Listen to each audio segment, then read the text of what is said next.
of America, and to the republic for which it stands, one nation, under God, indivisible, with liberty and justice for all. All right, thanks for being here, everybody. We do have some changes to the agenda. We will not have a Park and Rec under number 6. That meeting was canceled. And we are not going to have a public hearing tonight. We're actually gonna call for that public hearing to be in January. And under 8D and E, Mark is gonna handle those. And 9A will be Jacob. And Susan's doing the consent agenda.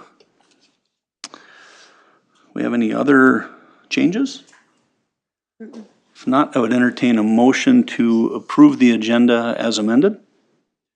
I'll make, just a point of order before we do that. Yes. For the public hearing, do we have to, because we called for it tonight, do we have to do anything else to call for it again in January, or how does? Yeah, we'll have to make a motion to not hold it tonight, but to set it for January 6th at approximately 5 p.m. Okay. All right, so I will make a motion then to approve the agenda as amended. And I will second. Okay, we have a motion and a second. Is there any further discussion? Hearing none, all in favor, please state aye. Aye. Anyone opposed, state no. The amended agenda is approved. Guests in open forum, is there anybody here tonight to speak with council? Nathan, Sawyer, Troy, Saul, you guys, anything you want to say? I got nothing. You got nothing? We'll let you know if it comes. All right, we'll come back to you. Yeah. All right. Move on to number 6, committee reports, presentations, and awards. Personnel committee, I will do that. We did meet last week, I think, whenever it was. Recently. It was recently, very good, Rick. And all we discussed were the 2 contracts that are on the agenda tonight under number 8. So really there was nothing else. We're done with the paid leave. All those policies are done. It was just the 2 contracts.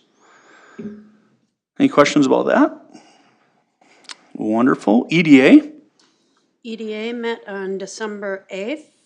We had an open seat that Paige Crimmy was appointed to.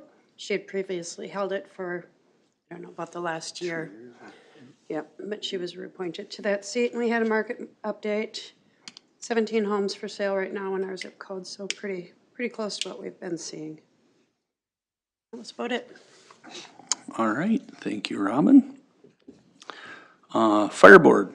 Rick's got that. Fire board, we met last night, so kind of hard to not remember that one.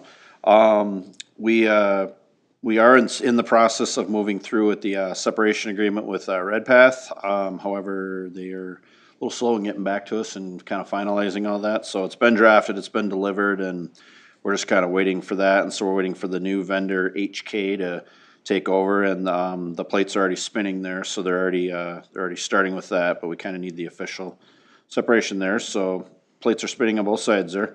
We are going to be purchasing some turnout gear here at the end of the year.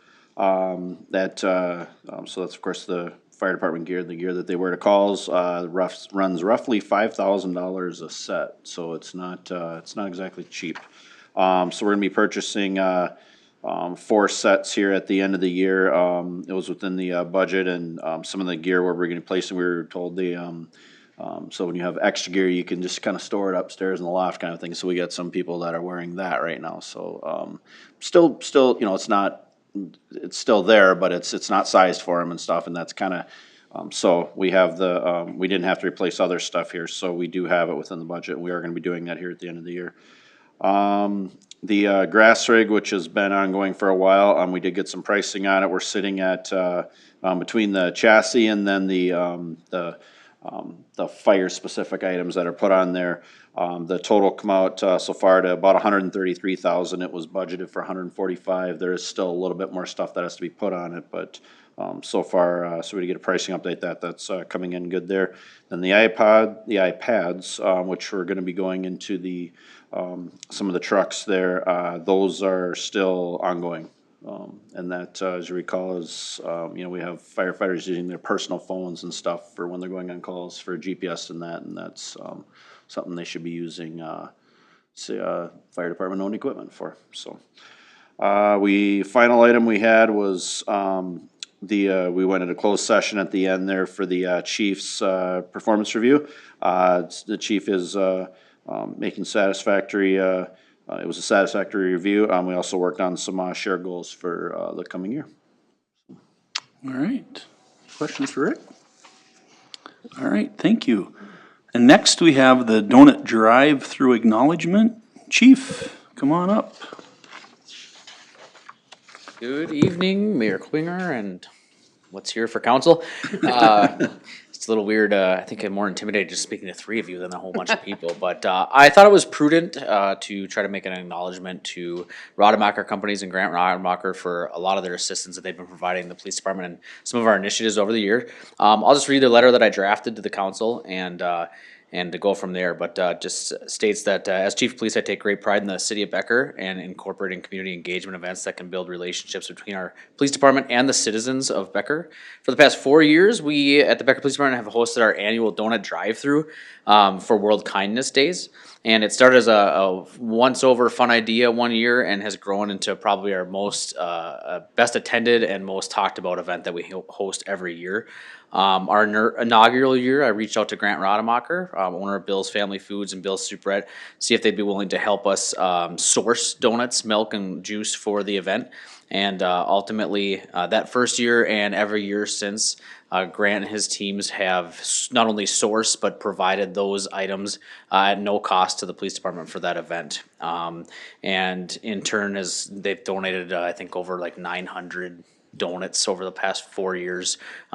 And milk and juice. So just wanted to note that the Rademachers have quickly established themselves in our community, been a huge part of our community engagement events, supported many other local initiatives as well. And I wanted to take the opportunity to publicly acknowledge Rademacher Companies, Grant Rademacher and his teams for their continued support for the Becker Police Department, the Becker community engagement activities that we offer, and contributing to making it better in Becker. So I just wanted to pass that along. All right, thank you, Chief. Thank you. Thank you to Grant and his staff and his businesses for doing that. We appreciate that. Okay, we're gonna move on to number 7, the public hearing we're not having tonight, but we would like to push that to January 6th at approximately 5 p.m. And that will deal with ordinance 299 second series for the 2026 fee schedule. So I would entertain a motion to set that public hearing for January 6th at approximately 5 p.m. I'll make that motion. I'll second. We have a motion by Robin, second by Rick. Is there any further discussion? Hearing none, all in favor, please state aye. Aye. Anyone opposed, state no. That motion carries. All right, we're gonna move on to board, committee, and consultant reports. Letter A, the 2nd Street and Sherburne Avenue safety improvements. Mr. Knutson has that. Thank you, Mayor and Council. In front of you tonight, we'll kind of follow the theme that the chief laid out with the Rademacher Companies. But with their improvements over at the Superette, they are impacting 2nd Street and Sherburne Avenue and 1st Street as well. So as you know, what's existing out there right now, the block had about a 300-degree access with all of the open cuts and everything that you can just kind of drive all over the place. When staff first started working with the Rademachers on their construction improvements, we started looking at ways we could kind of keep the traffic on the streets and keep the pedestrians in a safer position. With that, they weren't looking at doing as much curb replacement as what we would anticipate. The hard part is, from our standpoint, is there's a lot of curb out there right now, but it's open cut curb. It still drains the water, which is what our requirement is, but we're asking them to replace that with more of a high rise or a B16 curb, which gives us the higher edge. It provides drainage, but it also keeps the cars from jumping the curb and doing that. So as we kind of went back and forth, we socialized this and we come up with our engineers what we thought would be a workable plan to see if we could make those improvements. We told Grant and his team that we would socialize it, as we've done with you folks, to look at maybe a cost share. The reason being, right now, if you're walking on the path, the sidewalk on Sherburne Avenue, heading towards Second Street in the current Shell station, there's a crosswalk there, but it dumps you to an open parking lot, and it kind of lets the kids go wherever they want to go. What we're doing with this proposal is requiring a sidewalk to be positioned on the new Rademacher property with the ped cut that would go across Sherburne Avenue to Bank Street.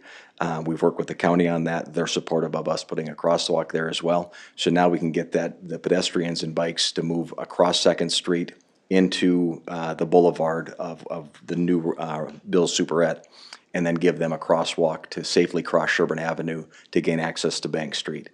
It will be the north side of Bank Street, but there's a crosswalk that will get them to the south side where the bigger trail is, and it runs you all the way down to Rolling Ridge. So in viewing this, we've reviewed this a couple of times at Public Works. I've tried to socialize it with all the council as well. We reached out to engineering. We like their plan that they put in place. They've supported that. What I've asked our engineers to do is we took the construction unit pricing from our low bid contractor for 2025, and we took that unit pricing to say, okay, if our contractors did that work this year, what would that cost configure to?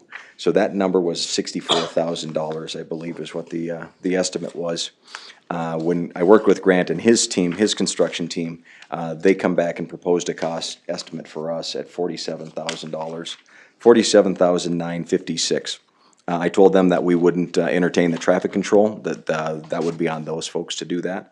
The nice thing with this, should you guys look to move it forward, it keeps all the contract with their contractor. We don't get involved with it. We're not requiring them. The county has proposals to improve that section of Sherburne Avenue in 2028, so we're not requiring them to do a ton of work on Sherburne Avenue. It'll likely be a 1 foot cutout from the curb, so they have room. They'll put the asphalt back in, but we'll do the full improvements when they do the 2028 street reconstruction out there as well. So tonight, staff is recommending that we move this thing forward. We do have money in our street CIP to help cover this with the work that they're doing over there and really cleaning up that whole block with all the work that's been done. I think it's gonna be a great impact for the community, and we're gonna really look to set the precedent to say safety is paramount for us, not just the people on the sidewalks, the bikes, and also the public on transportation. I think it checks a lot of boxes, so we would recommend that we move approval to support the Rademacher Group and the Source Group with this construction and participate in this cost. With that, I can stand for any questions, should you have them. Any questions for Phil? So what is the 2028 piece? So is the curb work not gonna be done until 2028 when they come through, or this will be done now? Yep, what they're going to do, they're going to contain their whole project, so their project will be complete. They're going to do it as soon as road restrictions are off, likely to start mowing. Usually that's in May sometime, and we'll get the curb done, they'll get the parking lot done. Everything will be done, I would anticipate sometime by mid-July to get this going, and then we'll just patch that. They'll be required to patch Sherburne Avenue. The Sherburne Avenue itself is gonna get reconstructed from Parkview to Highway 10. The county's got that scheduled for 2028, and we'll work with them as well.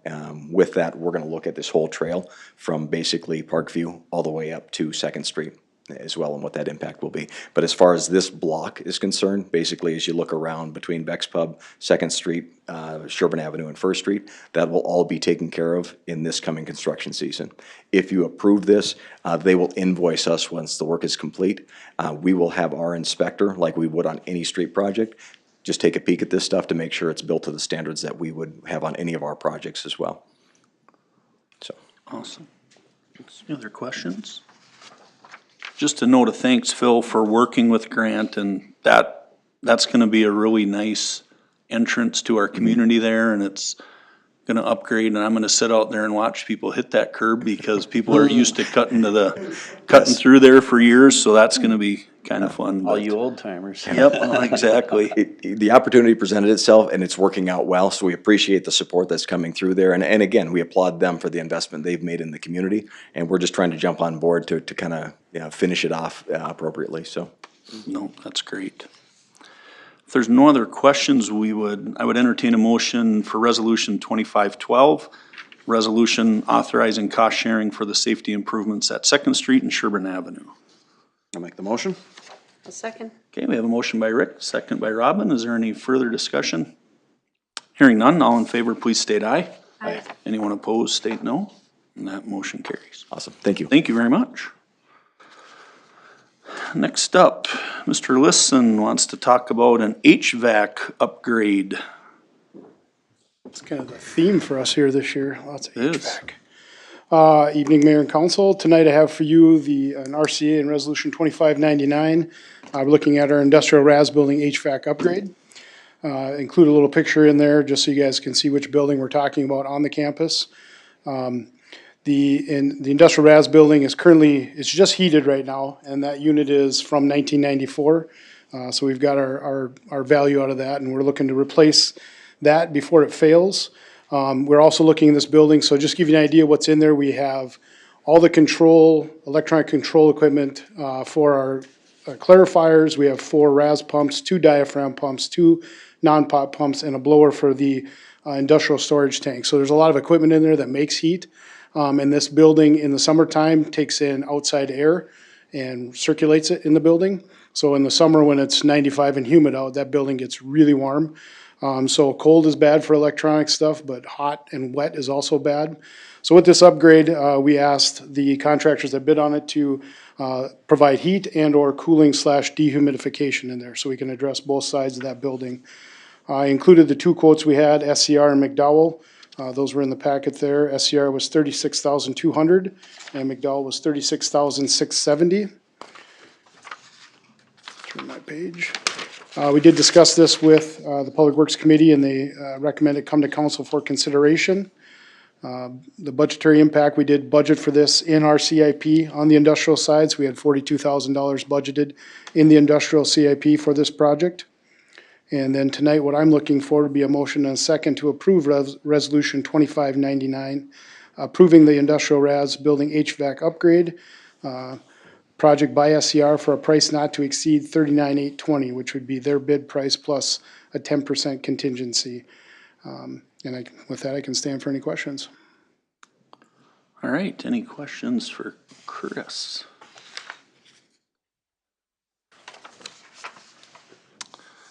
All right, if not, we would entertain a motion for Resolution 2599 for the industrial RAS building HVAC by SCR for a price not to exceed $39,820. Make that motion. Second? Okay, I have a motion by Robin, second by Rick. Is there any further discussion? Hearing none, all in favor, please state aye. Aye. Anyone opposed, state no. Motion carries. Thank you. Thank you. All right, moving on. Mr. Zwilling has the wastewater treatment plant admin building, another HVAC unit. Yeah, surprise, surprise. 2 weeks in a row here, man. What's going on? Good evening, Mayor and Council. Before you tonight, I have an RCA and Resolution 2596 for your consideration. The HVAC unit on the wastewater sampling room is original from 2008. Service life is 15 years, and as it has outlived its service life, the decision has made to replace it to avoid costly repairs down the road. Staff received 2 quotes for the replacement, and they are in the packet. SCR bid came in at $46,900. McDowell bid came in at $79,317. This was discussed with the Public Works Committee, and the committee approved for this to go on to council for your consideration. I am looking for a motion and a second approving Resolution 2596, approving the quotation from SCR for the sampling room HVAC unit replacement for the quoted price of $46,900 and the price not to exceed $51,590, quoted price plus a 10% contingency. With that, I will stand for any questions. All right, so we have some more HVAC. Any Yeah. questions for Troy? What's the difference between the, Yeah, there was a big difference. yeah. Really, the McDowell bid was more of it's a larger industrial size unit. SCR came in at something that probably fits us a little bit better. And I think it's one of those cases that the smaller one not only is more efficient and it's less expensive. So I trust the SCR's expertise. They've done a lot of work for us down there, and they do a great job. All right. Any other questions? We're getting close to having all the HVAC done down there now? We're getting close. We're close. Okay, just curious. One more unit, and then that's, yep, I think we got them all done. Nice, all right. Well, if there's no further questions for Troy, we would entertain a motion to approve the quotation from SCR, the quoted price of $46,900 and not to exceed $51,590 for the sampling room HVAC unit.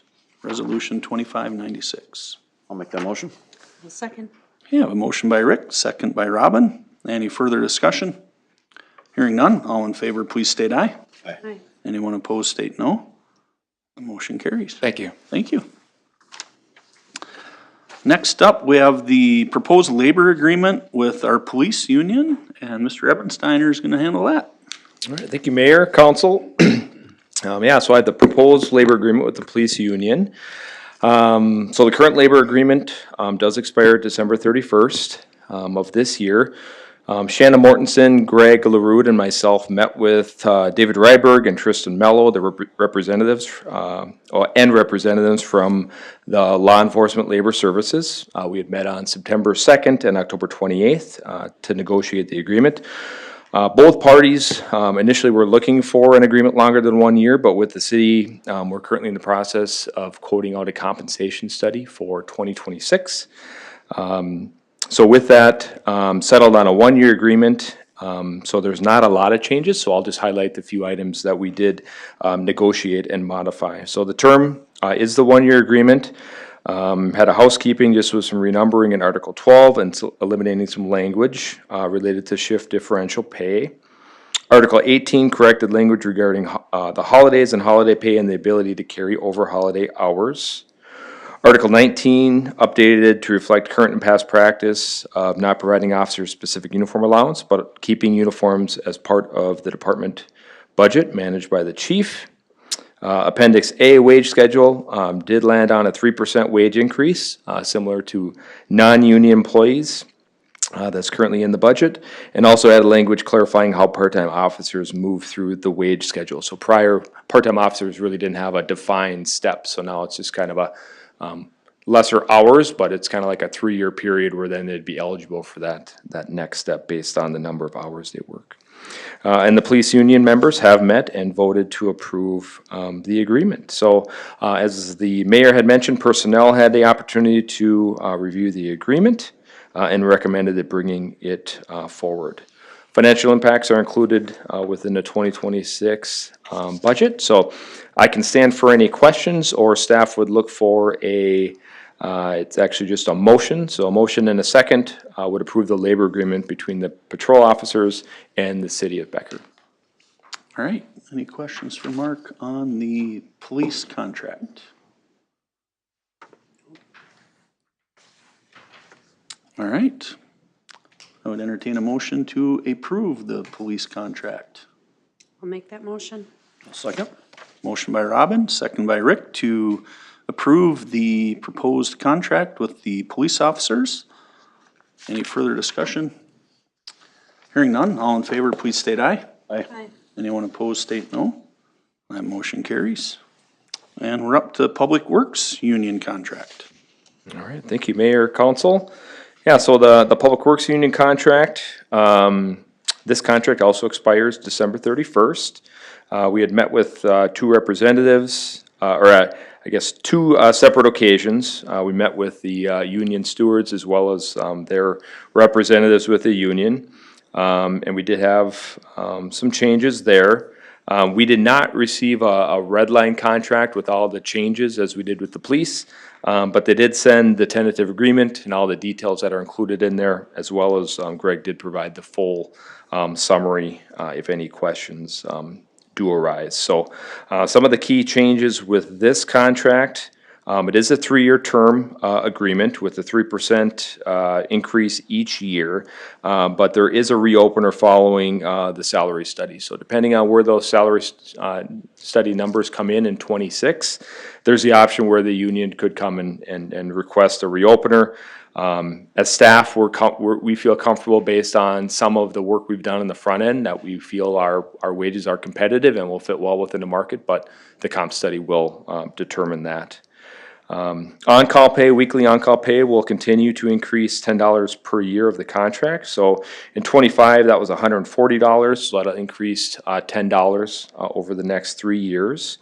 And then it also added potential on-call pay for public works. It had prior just been for water, wastewater, but staff will have, or supervisors within public works will have the option to bring in up to 2 employees for on-call for some of their items, specifically, with snow plowing and things like that.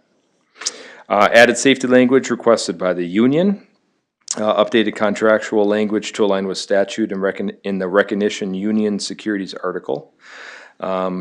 Edited existing sick leave language and added paid family medical leave section with terms consistent with city policy. And then the union did waive the ESST statute provision as it relates to being able to be used for the inclement weather provision of law. So that gets into, if you have a CDL, we need you to show up to plow the streets. So they did waive that. Updated language in Article 9.1 to make it consistent with all the other city employees, and then added a language in Article 9 to make it consistent with some of the other non-union as well. The one additional item I'll note that I think was initially overlooked in the tentative agreement, we did update the list of holidays. So if you recall, in the personnel policy for non-union, we did take away the half day for Good Friday and then added that to the half a day on Christmas Eve. So the union contract will be consistent with the personnel policies. That was one additional change that was not originally identified in the tentative agreement. So with that, personnel did also review this agreement and recommended bringing it forward. And the 26 budget does include the 3% increase for pay as noted in the agreement. So with that, this item would request City Council approval of the tentative document as presented, conditioned on 2 items. Public Works staff approving the agreement, so they'll be meeting soon to vote on the agreement, and the provisions of the tentative agreement are incorporated into the contract and reviewed by staff and the city attorney. So once all these are in, we'll get the red line version and make sure that those align with this tentative agreement. And with that, I can answer any questions or would look for that motion. All right. Any questions for Mark on the Public Works proposed contract? If not, I would entertain a motion to approve that contract. I'll make the motion. Second? We have a motion by Rick, second by Robin. Any further discussion? Hearing none, all in favor, please state aye. Aye. Anyone opposed, state no. That motion carries. Great. Thank you. All right, moving on to administrator and staff reports. Mr. Sanders is going to talk us through a development agreement with Ryan Hubbard. Thank you, Mayor, Council. So a couple months ago, Ryan Hubbard purchased the remaining lots in the Avalon Estates development, the ones that are not built yet, the twin home lots. And as part of that, he agreed to take on the remaining work to finish out the development that had remaining on Birdie Lane. Most of it consists of the wear course, bituminous, so raising irons, associated work like that within the public streets. This development agreement that is in the packet was prepped by the city attorney, and it was reviewed by Mr. Hubbard and his attorney as well. And you can actually see in there, they've actually signed their page. I think their signature shown in there. The one thing to note on this agreement is that the option Mr. Hubbard has to include this in the 2026 street projects, he could do that. The city would complete the work, he would reimburse the city for that work, or he can select his own contractor, do the work to the city specs. As noted in the RCA, either way, the work will get completed to what the city wants it to do. So, and that would finish out the public improvement portions of that development. So with that, we would be seeking for a motion and a second to adopt Resolution 25-110, which would approve the development agreement with Ryan Hubbard by a simple majority. And with that, I'll stand for any questions. All right, do we have any questions for Jacob on that? there's one permit pulled already, right? Yep, there's one permit, and I think, if I recall right, today I heard that they have footings coming up too. So yep, one permit for one unit, or one building, which includes 2 units. Yep. So yeah, we anticipate that will continue down the road with Mr. Hubbard owning them, so. Yeah, be nice to have that Yep. built out. All right, if we don't have any further questions for Jacob, I would entertain a motion for resolution 25-110, approving a development agreement with Ryan Hubbard. Make that motion. No, second. Okay, we have a motion by Robin, second by Rick. Any further discussion? Hearing none, all in favor, please state aye. Aye. Anyone opposed, state no. That motion carries. Thank you. Thank you.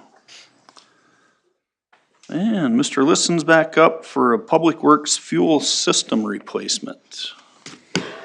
Time to talk about gas. No. All right, So tonight I have for you, gas man. Yeah, right. I don't wanna, we'll not go down that same path as the gas man though. Tonight I have for you an RCA and a resolution 25-113, so for the replacement of our public works fuel system. I did get 3 different quotes for that replacement, include those in the packets for your review. Just to give you some background, so our current system, the software is obsolete. We found out earlier in this year that the company that made it went out of business, so that was not a good path to start down. And then our IT manager also said, and if the laptop that I have it on fails, we can't get any information of anymore. So when we were doing our budget planning in 2024, we weren't anticipating replacing the fuel system this year. But these changes are needing us to look at doing that. Otherwise, we'd have to do some modifications and just, put a lockbox with a switch and turn it on and off for staff, which can function, but we wouldn't get the information out of it, so we know who's using what kind of fuel, that kind of thing. So, and then also the pedestal now has a little readout when you put your PIN numbers and vehicle numbers in. That's now failing too. So it's we're getting the double whammy there. So with those proposals that we have, I included in here what my recommendation would be. I would recommend the Northland Petroleum Service proposal. It is a standalone system, so we would purchase the software, we'd purchase the pedestal, it's ours. The software that we have is a very well-known type of software. It's not, the company's not going out of business, so the supplier assured us of that.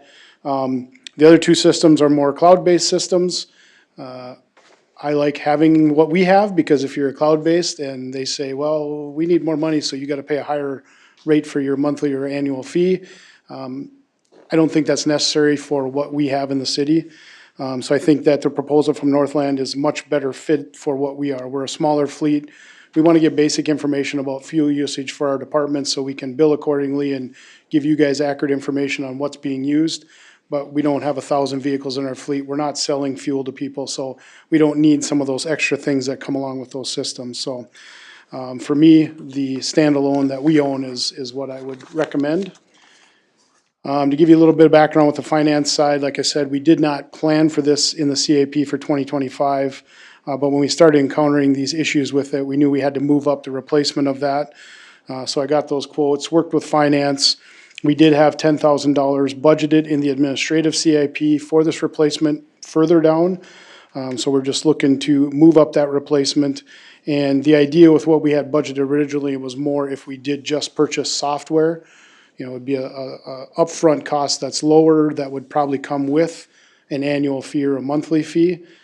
So we're not gonna do that version, but we are also needing to replace the pedestal, so it'll be a little bigger upfront cost now, but we won't have ongoing fees with the system that is being proposed. So kind of, again, given the condition of our system that we have, we're looking to move ahead with this replacement tonight. With that, I would be looking for a motion and a second to approve resolution 25-113. That would approve the fuel system replacement proposal from Northland Petroleum Service for a price not to exceed $18,100, which is their proposal cost plus 10% contingency. And with that, I will stand for any questions. All right, any questions for Chris on the fuel pump replacement? I think it's a good, good idea to not go with a cloud system. I mean, if we had to read numbers from a remote system in Princeton or something, it'd be great, cause you could just do it from here, it'd be a good thing, but we've had 2 major cloud outages in the last 60 days, so I had just that don't, been on a day when we were doing it, we wouldn't be able to use the pump, so. That's, if we didn't have any other option, you know, like no standalone at all, then you're kind of forced to, but we do have I think a viable option that then we just buy once and it's ours. So run it through its life and then, by then, who knows, maybe we'll have 1,000 vehicles and we can change course, but we're good, this will put us in a good shape for quite a while. we just have to, of course, the not doing the cloud means have to back it up ourselves, so we just have to make sure we have sufficient. Yep. We've talked with our IT manager about that stuff too, so, yep. Yep. All right. If there's no other questions, we would entertain a motion for resolution 25-113 for the fuel system replacement from Northland Petroleum Service for a price not to exceed $18,100. Make a motion. Second? We have a motion by Rick, second by Robin. Is there any further discussion? Hearing none, all in favor, please state aye. Aye. Aye. Anyone opposed, state no. All right, that motion carries. Thank you again. Thank you very much. All right, moving on to number 10. And Ms. Nachi has the consent agenda for us. Evening, Mayor and Council. Tonight on the consent agenda, we have the hiring and termination report, payment of the bills, council meeting minutes from December 2nd, a new lower potency hemp edible retailer cannabis registration, 2026 tobacco license renewal. It's an additional business that wasn't on the list from the last meeting. 2026 EDA seat appointment for Paige Crummy. And that's resolution 2025-111. The custodial contract with Options Inc. for 2026 services at City Hall, Police Department, Public Works, wastewater and water departments, and waiver of statutory tort liability limits, and that's part of the 2026 property and casualty renewal. I can stand for any questions. All right, any questions for Susan on the consent agenda? No? Anybody want to move approval of the consent agenda? I'll make that motion. Second. We have a motion by Robin, second by Rick to approve the consent agenda. Any further discussion? Hearing none, all in favor, please state aye. Aye. Anyone opposed, state no. That carries. Anybody else have anything to come before council tonight? If not, we would entertain a motion to adjourn. Motion to adjourn. Second? We have a motion by Rick, second by Robin. All in favor of adjourning, state aye. Aye. Anyone opposed, state no. Meeting's adjourned at 5:38. All right. Are we gonna I do would- commission's appointments, even with 2 people gone? Well, I think we should just roll right into the exec session and then just talk briefly and then adjourn it. Okay. We okay with that? Guys, we're gonna just do our executive session. It's gonna take honestly like 2 minutes and then we'll adjourn that and then we can answer your questions if you have any, if you're okay with that. So we'll call the executive session to order at also 5:38. Just a couple notes, like to put off the solid waste discussion until January. Just quick background on that. At my last roundtable, a lot of people started talking about garbage collection. There's some new companies coming into town. And it seems like we're anywhere between $18 a month to in excess of 40. We've identified, we think, at least 5 vendors currently using our streets, which means they're garbage trucks and recycling trucks on our streets. Garbage trucks are actually exempt from any weight restrictions on our roads. So if you think about a cul-de-sac, you know, a hot summer months, they might have 10 trucks going down there in a week. Not that they're single-handedly destroying the roads, but they're not helping. So when Greg and I first talked about it, he looked into our ordinances and found out like, if you would take a spectrum from organized collection to the most minimal ordinance in the world, we have the most minimal ordinance in the world. So, not saying we should have organized collection or shouldn't, but we just thought it would be good to have a discussion about that in the future, so.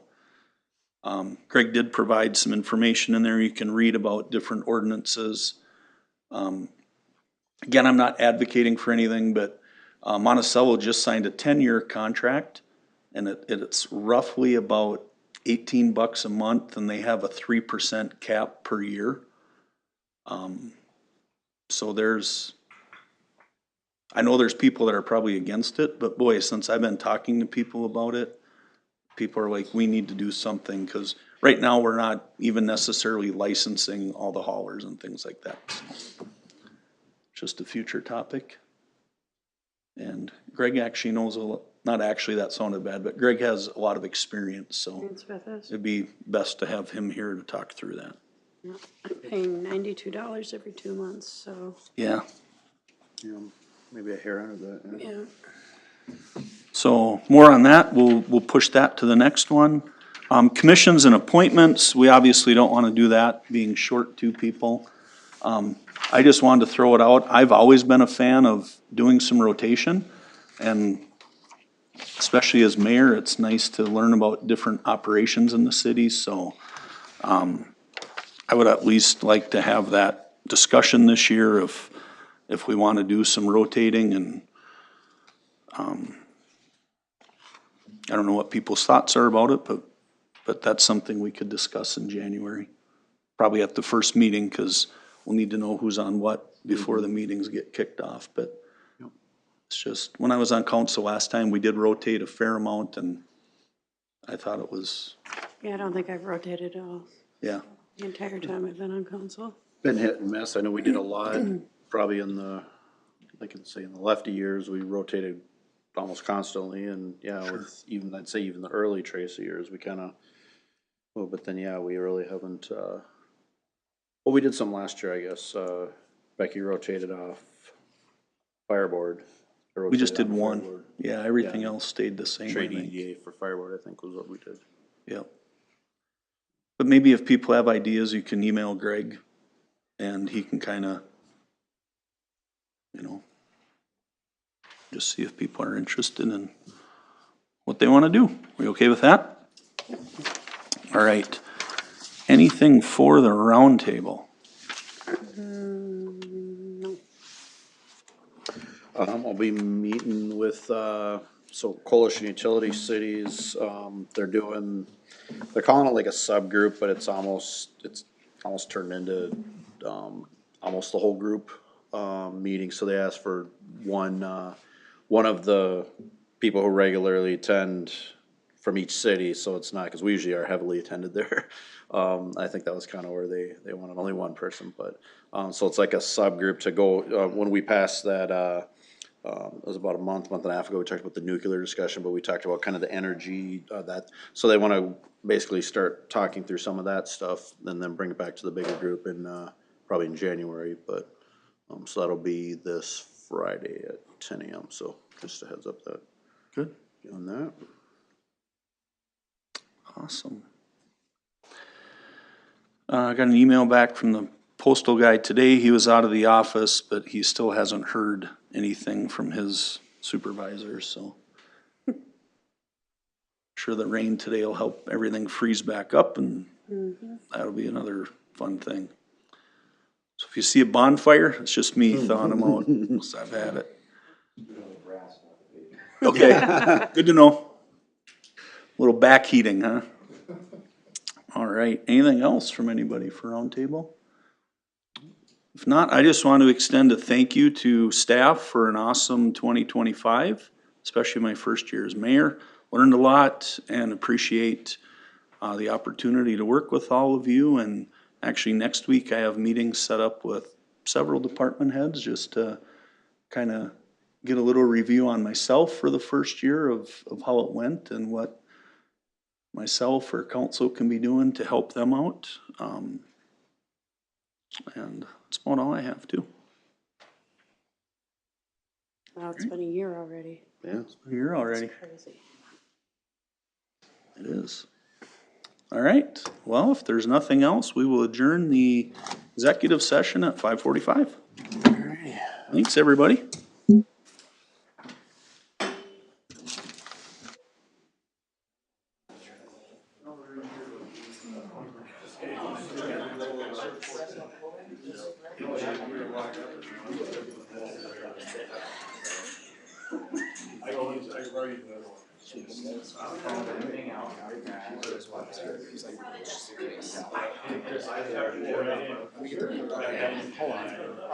Are you noting this, or are you on the rubric? Okay. All right. 2 months. Sure. Actually, that's, I mean, why are you here? Even though you guys